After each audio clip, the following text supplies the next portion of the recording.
thank you for watching my video. Welcome to episode 9 of my leveling challenge, and today we are in Harathi Hinterlands.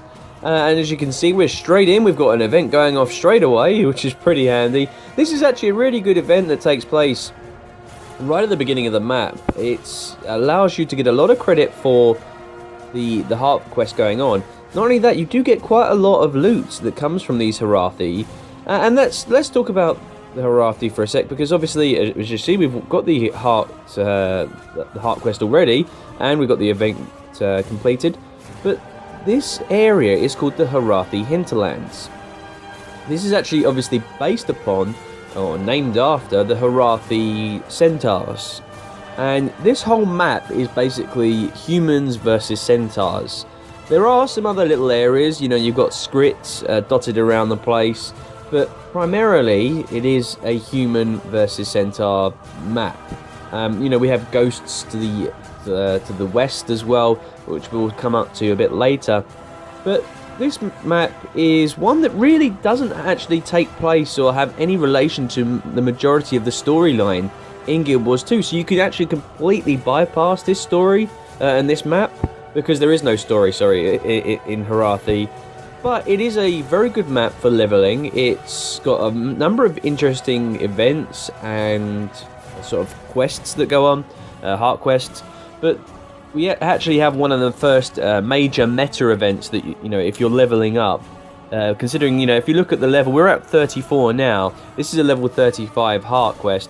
But this map actually hosts one of the first big meta events, and that's to do with Olgoth, a centaur, sort of shaman. But we're going to come on to him a little bit later, because we might actually get to fight him, but we'll see about that.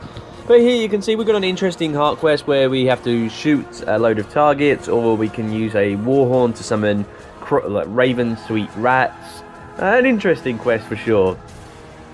But let's talk about the Harathi while we're going along here. We've got a skill point which I'm going to take and achieve next. This is just simply taking out well, you can see a few people are already doing it. I managed to get a quick tag off, so that was pretty quick. And you can see we've actually added an elite skill since the last, you know, the previous map, because we actually did get enough skill points to bring in and acquire supply crate. You might have seen it at the beginning of the video. I actually spent some skill points on supply crate. So you can see here, this is just one of the many camps of the centaurs that exist in this map, and so it is a pretty hostile environment. So that you need to be quite wary. You'll notice I just popped back into the into Gendaran to go through this waypoint, because there is 2 entry points to Harathi Hinterlands, and I wanted to come back because I felt that I was going to be a little bit under-leveled going in some of this area. So this is a cool little area. This is where we have some bats. And we then come up to one, for me, is actually a cool vista and skill point together. We have this, you know, you've got a romancing bandit. As you can see, a couple of guys are trying to get up a different way to the vista, but they're going to follow me, because you come through this door and you come up this way. As you can see that they were jumping down there, and that's how you access vista. But there's a romancing bandit, and I think it's a seraph. So sort of you know, it's a cool little romantic storyline they've got going on, and it's a nice little segue, you know, something that can go on. But this is a cool little underground area, and you travel through and you come to a seraph sort of hidden camp, and this is actually an interesting map. I actually, with regards to Harathi, visually I don't think it's one of the more exciting maps, but I do think regarding like content, it's actually one of the more exciting maps in the game, particularly with all the different event chains. There are some major event chains that take place, really the only ones that come close would be things that go on in ore, because you have so many camps that you have to take, and you can push on into the Centaur lands, and it's a really interesting mechanic that they have here. But let's talk about Harathi. But if we come back to the actual map and look at, you know, what the information that we actually have here, I'm going to let you watch me go through. We have a couple of references to Guild Wars 1. Particularly in Guild Wars 1, there was a part of the map which you couldn't go to called the Giant's Basin, and it was actually north of the North Kryta province. You know, you had the Divinity Coast and Watchtower Coast in Guild Wars 1. And in Guild Wars 2, you actually get to go round, and the Giants Basin is included in Harathi Hinterlands. Also, we'll come back to later about the ghost sort of village of the ruins of Demetra. Demetra is actually a village in Guild Wars 1, and that's why you actually find Sol D'Alessio's tomb in Demetra. Now, Demetra is actually something I didn't play because it was part of the bonus mission pack you got from Guild Wars 1. It was like a mini expansion. And Sol D'Alessio was actually based at Demetra, and it's where the Char invasion of Kryta was repelled by the White Mantle and the Massat. So, the ruins of Demetra could actually play an important part with relation to Heart of Thorns if we have to go back and experience any issues to do with Sol D'Alessio and the White Mantle. We may actually come back to Harathi Hinterlands and look at Demetra. I find that an interesting aspect of where we could go. But you can see here there's lots of centaurs running around, and I have to be a little bit careful. You've got the a nice easy way to jump off in here. I'm doing quite well regarding how I'm feeling in game. My leveling, I've got a set amount of skills. Obviously, we're still pretty low on the traits at the moment, but I'm pretty happy and confident with my rifle and the bomb kit. I've got one turret that if I do need to as a sort of stationary target, if I'm getting killed or getting knocked down, it's always useful to have this turret because you can get a few tags off, and if your turret keeps firing, you can get some kills and rally. So that's why I'm finding it pretty handy to have this turret. Obviously, you see me using the elixir to get that speed boost. And here we go, we're going to get into a fun area, Serif's Landing. This is quite a cool little area where you get to feed some chickens, feed some bulls, and you get a vista as well that's handy to look at. So we're going to go and do this.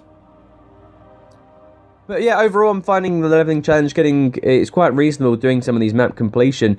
This, I just want to point out as well, I actually spent roughly an hour and 20 minutes doing this map, and you can see this is all completely covered. If you go back to the beginning of this video, looking at my mini map, you notice that there's actually the server time.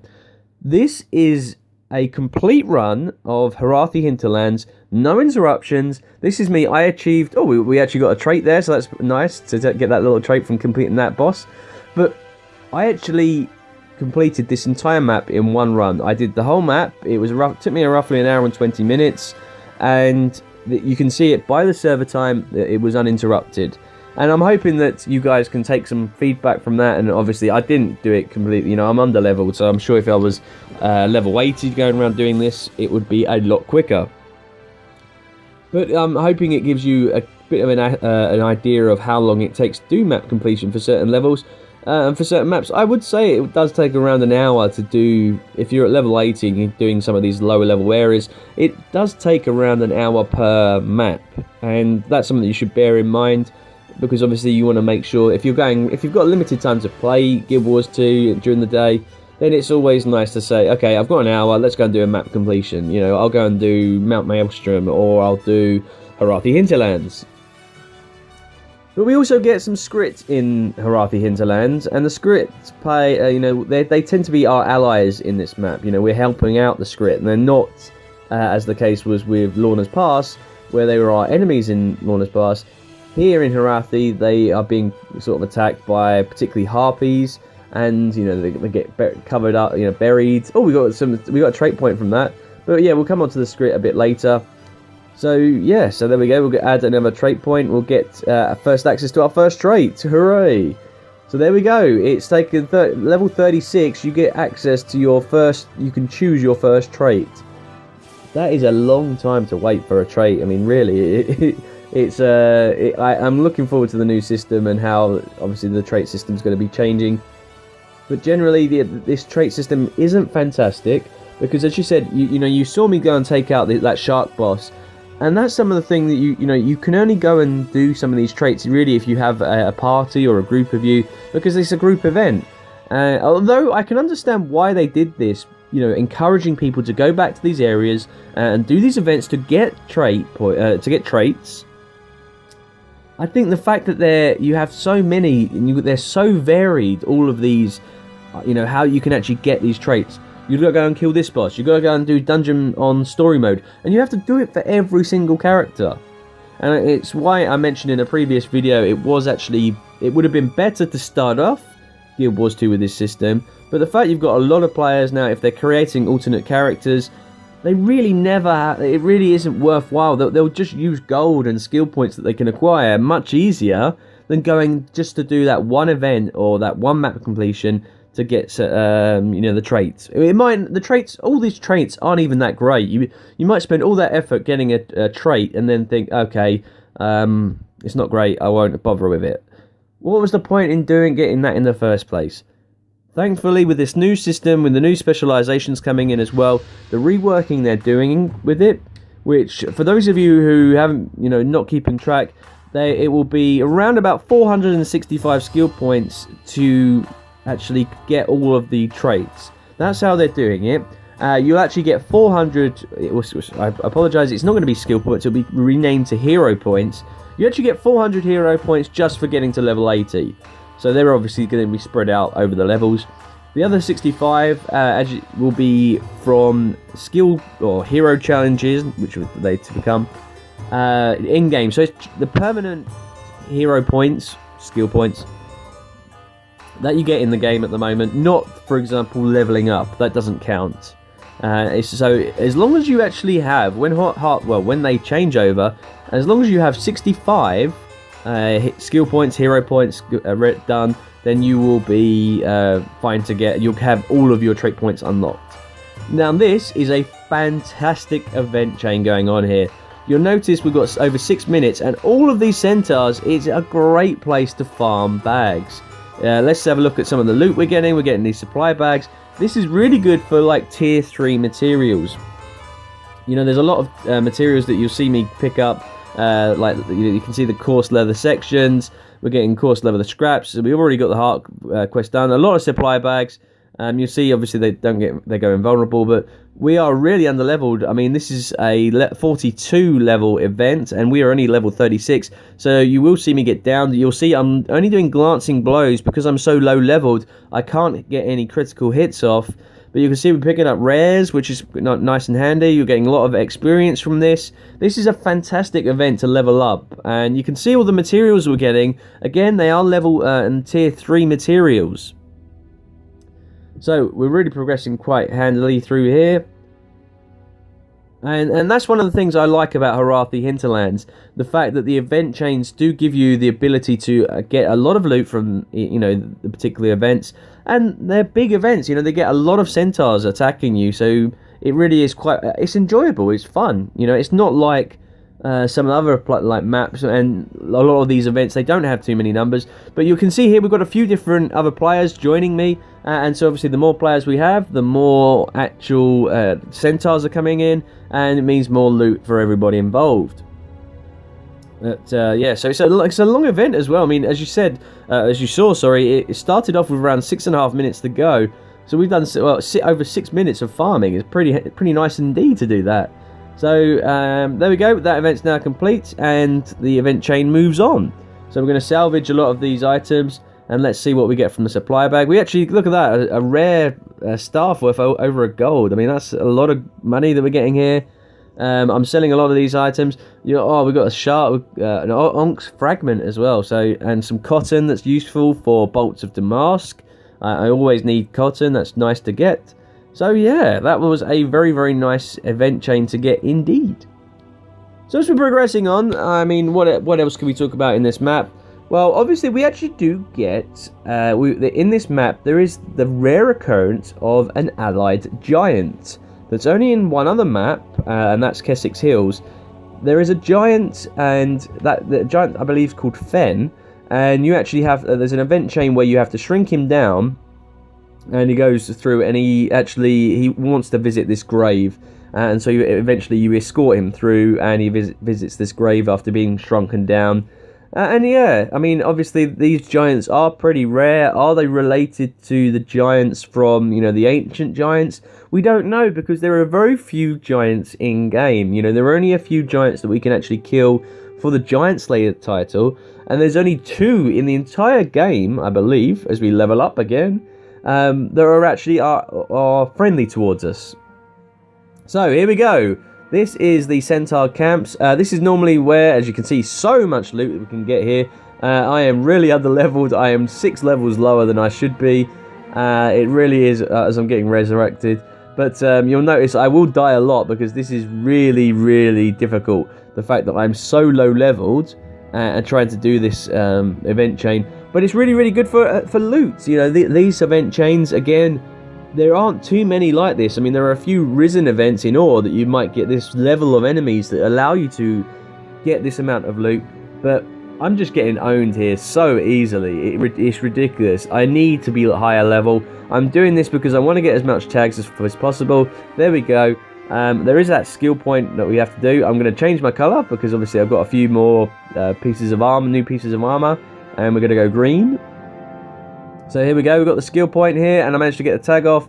Boom, yeah, that's a good thing to get. That was a difficult skill point. And now we're going to progress. We're actually doing pretty quickly. We're going through a lot of this map. We've got a vista up here. This is a vista that's pretty easy to get. Just to avoid the contact with the centaurs. And we progress on. There are a few areas in this map. There's an area to the right, which you can explore. But you don't need it for the exploration.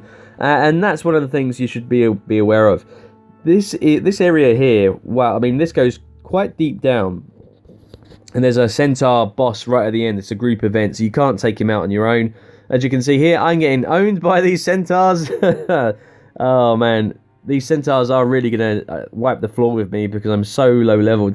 Level 37, and I'm like going around in like level 40 areas. Yeah, so 5 levels below what I am. But it's a challenge, you know. It is a fun challenge to go around and do these sort of things. In ore, when you have a huge Zerg and you're taking out like the Melandru event, for example, or the Dwayner event, if you get quite a lot of you, you'll notice that you might get level 84 veterans, and they are actually pretty tough to take out. And that's what you've got to bear in mind, that some of these, if you're 5 levels lower, that is what it's like going around and trying to fight these ones. There's a guy here, he's trying to find out how to get this vista. I'm just going to show him how to get there. Obviously, it's nice to go around. And this is one of the things that the mega servers has really shown off, and really the fact that mega servers, when they came into Guild Wars 2, really have allowed a lot of players to really get together and be able to see other players, because I'm sure that all these players aren't on the same server as me. You know, they're not on Tarnished Coast.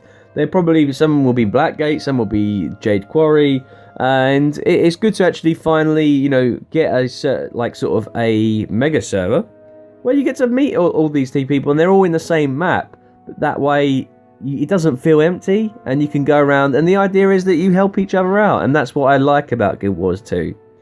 So you can see here we're at 85% of the map completion. We're really progressing very, very quickly. I forgot to come back and finish off the Skritt event, so there we go, that's now done.